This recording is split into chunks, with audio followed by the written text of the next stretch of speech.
All right, let's start with question number 80.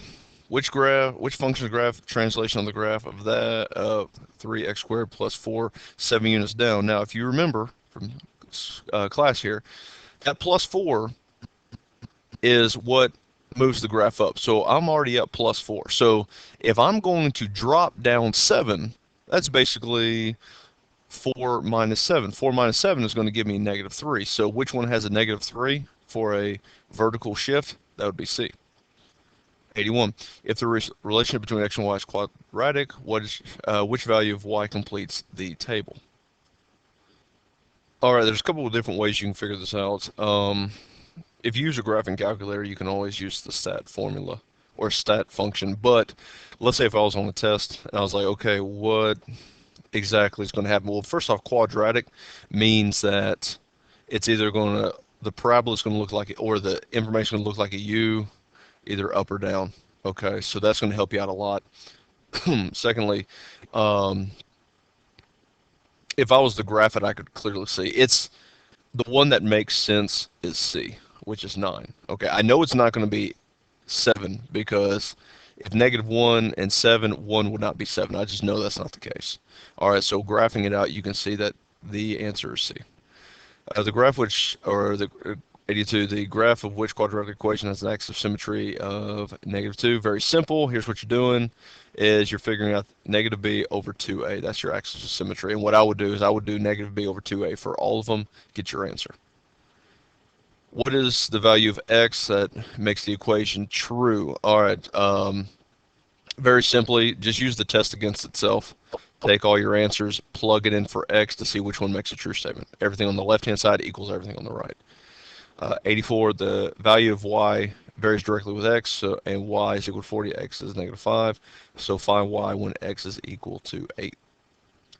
So what I'm trying to do here is I'm trying to make it to where y is equal to x. In order to do that, if you notice that y is 40, x is negative 5, so that means when I set my equation up, it's got to be y is equal to negative 8 times x, or negative 8x. And so when I do that, when I plug in 40, go in for y, negative 5 plug in for x, it's always going to be a true statement. So with that being the case, if x is equal to negative 8, which is a new problem, I plug it in for x, which gives me negative 8 times 8, which gives me negative 64. What is the x value of the vertex? All right, so the x value of the vertex, once again, negative b over 2a. Figure that out and you got your answer. A rectangle has an area of that of x squared plus 5x minus 24 square units, which is the following possible expressions for length and width. All right, pretty simple. Area, you know, is length times width, L times W. So this is actually a pretty easy question, even though it has a lot of words in it here. Take your length, take your width, and FOIL both of those. And let's just play matchup. FOIL each and every one to see which one ends up being this. That's the easy way to do it. Or if you wanted to factor this, if you factor that, see which, when you get your two answers, your parentheses, see which one matches up. All right. Question number 87. Which of the following expressions is equivalent to x squared minus 8x plus 16? What I'm going to do is I'm going to factor it.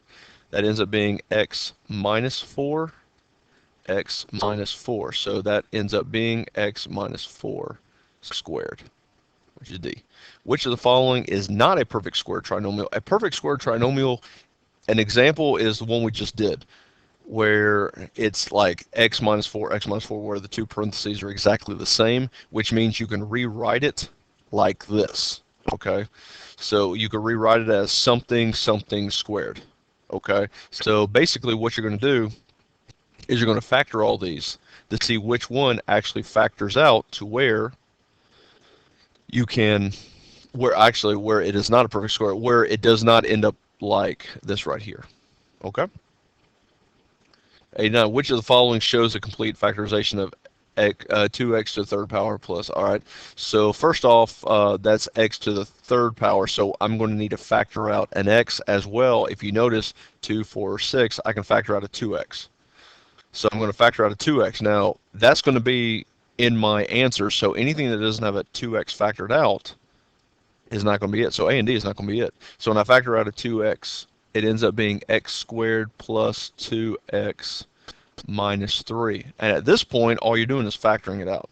Okay? Yes, I know the answer is right here, but you're looking at a complete factorization, which means this could also factor to that. And if this factors to that, then your answer is going to be C. But let's say if this is unfactorable, then your answer will be B. You just got to factor it out and find out.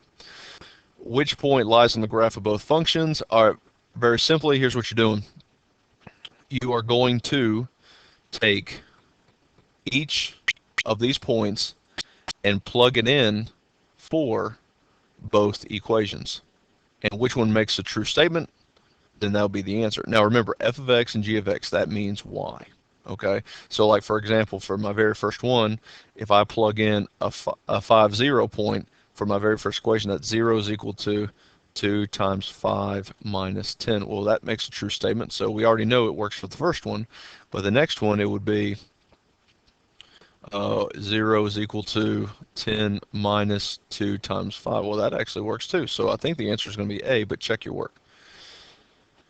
Haley plans to solve the system of equations given, which of the following does not show an equation Haley can use for the system. All right, one thing I don't necessarily love about these type of questions is that you can solve them many different ways. So I'm going to take this second equation and I'm going to actually rework it where it's 5x minus y is equal to 8. I'm going to take this and I'm going to rework it to where it's y is equal to. So in order to do that, I got to take the 5x and bring it over there. So I'm going to do this in green, my next step. That ends up being negative y is equal to negative 5x plus 8.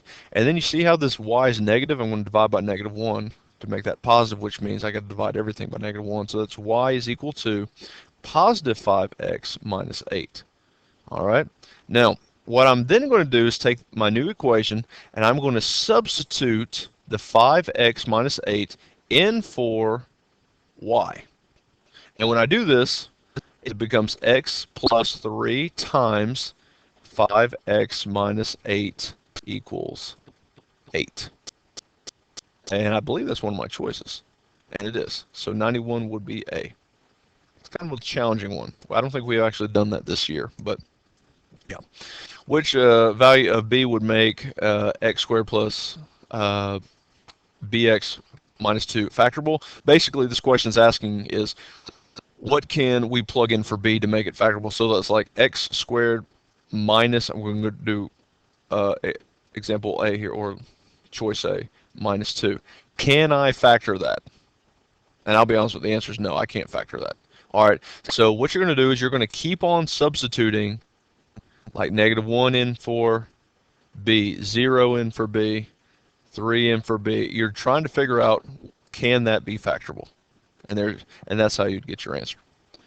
All right.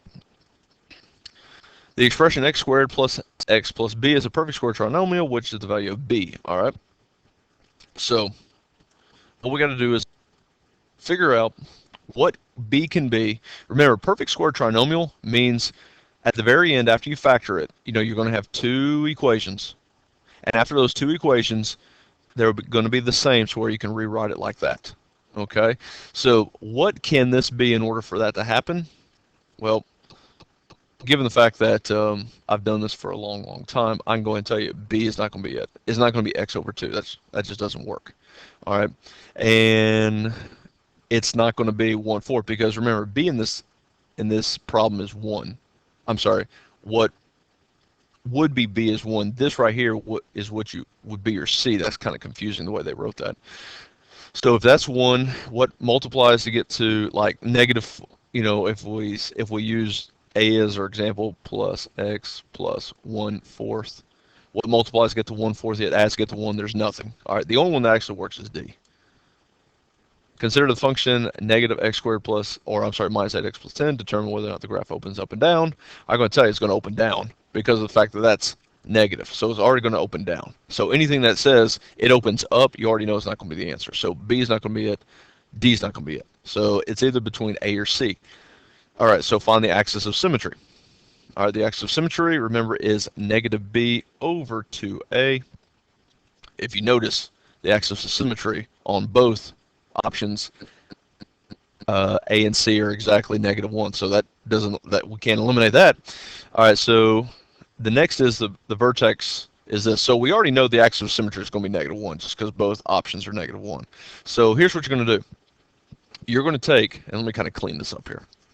You're going to take x is equal to -1. You're going to take this -1 and you're going to plug it into this equation to see which one what happens when you plug in -1. Because if you notice, the point of the vertex is different for C and D. So whatever, when you plug in -1, whichever it is, if it's 14, you know it's option A. If it's 7, you know it's option B. And, oh, actually, before we even do that, let's kind of keep going some more observation. See that plus 10? That means that is my y-intercept. Y-intercept is plus 10. There it is. The answer is A. We didn't have to do that much work. Sorry. 95, a square piece of fabric has an area of 16x squared plus 40x plus 5 square inches. The length of the side of this fabric is this. Find the expression terms for the perimeter. All right, so here's what we're going to have to do. This is a two-step problem.